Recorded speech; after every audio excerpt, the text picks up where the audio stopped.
Здравето и безопасността на българските пациенти са водещ приоритет за фармацевтичния сектор. Системата за верификация на лекарствата в България е внедрена и работи успешно с активното участие на магистър-фармацевтите, които са на първа линия в грижата за общественото здраве.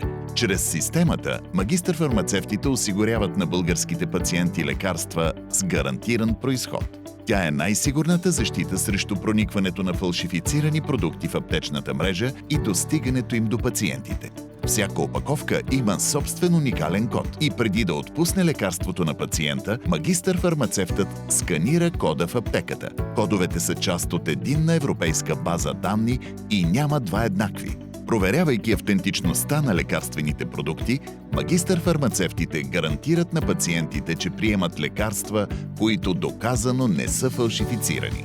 Консултацията от магистър-фармацевт и верификацията са неотменна част от качествената фармацевтична грижа. Лекарства по лекарско предписание се отпускат само в аптеки, само от магистър-фармацевти.